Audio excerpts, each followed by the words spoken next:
Hi, my name is Mike Ferriter. I've lived here in Westborough for 9 years and really enjoy the people in this town as well as its location because I'm traveling into our State House regularly. I'm working on voting security issues. Have you ever wondered about how secure electronic vote counting systems are? Since the outcomes of the 2000 and 2004 presidential elections were very questionable, I decided to investigate. Please watch this short video and you'll hear from some of the best computer security specialists in the business saying your and my computerized vote counting systems can easily be hacked and can change the outcomes of our elections. At the end of this video, I'll give you resources and suggestions on what each one of us can do to take back our democracy. If you'd like to watch a free 90-minute step-by-step investigation film of those presidential elections, please go to Stealing America, Vote by Vote. Thank you.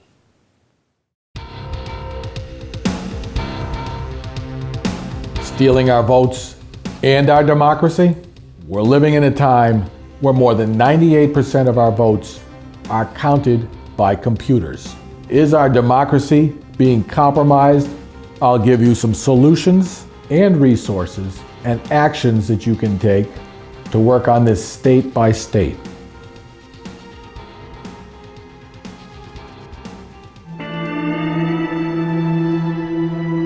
As dusk fell on election night, one official noticed something very strange, a sign that the heart of America's democracy was in danger. In Volusia County, Florida, an election computer counted Al Gore's totals backwards. He had negative votes. How could a computer that is supposed to protect the votes of you and me count backwards to give a candidate negative votes? Either it was an error, or someone had tried to rig the election. There was an investigation into the negative votes, and it was established that the problem couldn't have been due to machine failure, because only the totals for the presidential race were affected. The software is a trade secret. It's against federal and state law to look inside Diebold's voting machines.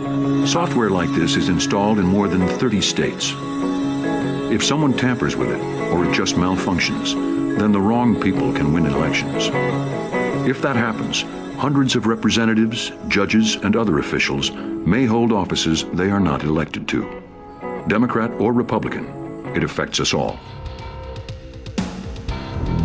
Mr. Curtis, if you would come forward. I would ask the court reporter to swear the witness. I'm a computer programmer.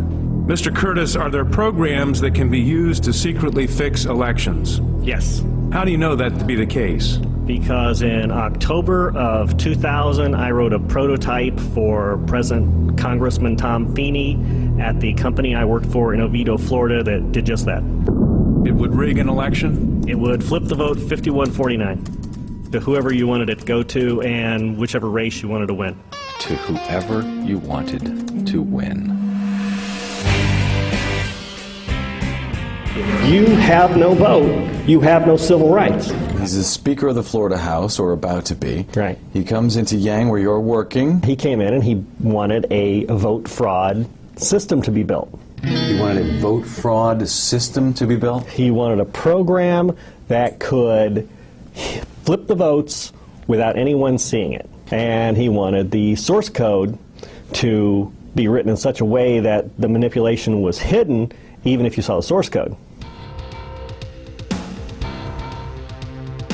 Are the electronic voting machines used across the country vulnerable to hacking? One professor decided to find out for himself. That's right. Joining us right now, Princeton University professor Ed Felton with a demonstration from his study. And you are able to hack into it in 10 seconds. It takes only a few seconds to insert a computer virus into this voting machine. But how technologically savvy do you have to be a hacker to do this? I mean, you have to be able to write computer programs, which a lot of people can do. Sure. You need to be able to open up this door on the side, which anybody can do, and that's about it.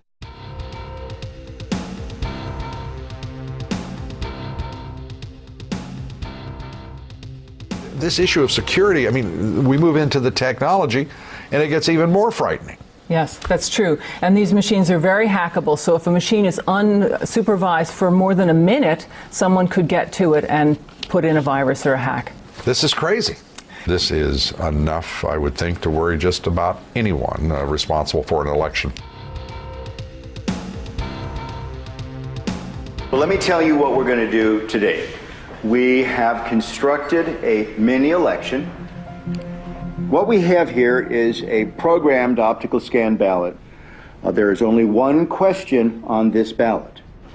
Can the votes on the Diebold system be hacked using the memory card? Two individuals, Hugh and Harry, will be voting yes. The rest of us will be voting no. And then we'll scrutinize the ballots afterwards to ensure that that is indeed the mark. Let's insert a yes ballot. We're going to put in another no. 7. And the last no ballot, 8. The voting machine to print out a tape reading the number of votes that it had just read.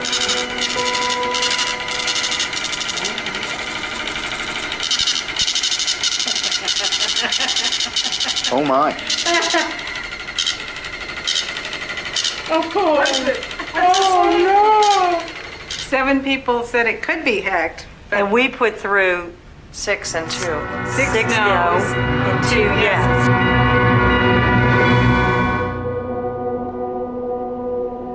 If I had not seen what was behind this, I'd have no reason not to. I would have certified this election as a true and accurate result of a vote.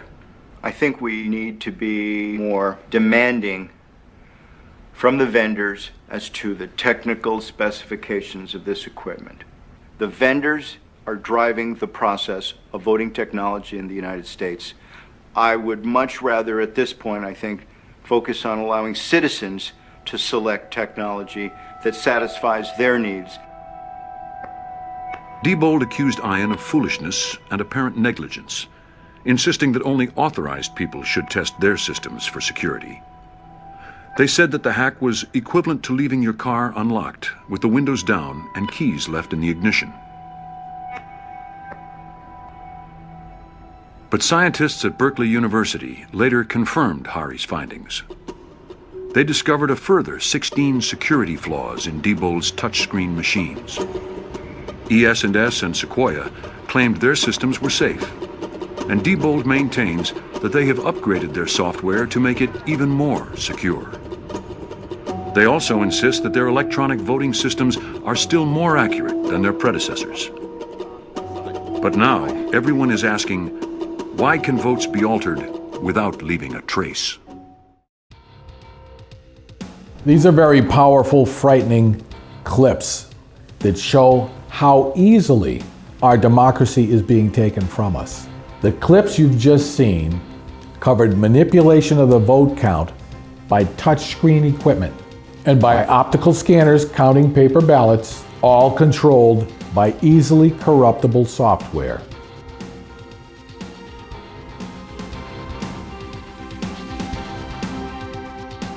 My name is Michael Ferriter. I've been a social worker for 25 years, and I've lived in Massachusetts most of my life. I went to my congressman and talked over election theft, accuracy of vote counting, and insecure vote counting machines. He firmly believes that the only way back to accurate vote counting is by hand-counted paper ballots. Many other democracies in our world still rely on this tried and true method. If we can't know that the votes tallied by these machines are true and accurate, then we no longer have a democracy. It should not be on us citizens to prove fraud. Our election officials must show us that they can truly validate the outcomes of our elections. I changed something like 1.6 million votes just to show that it could be done. There's really no limit to the number of votes you can change. Here is what you need to do, state by state. The first thing is to go to the link below. Send the information to your state senator and representative. Tell them what you think of what you've seen and ask them to meet with your Secretary of State. Second, get involved in staying with this. Don't let this go by because we don't have time. Please join the different groups and get active. Thank you.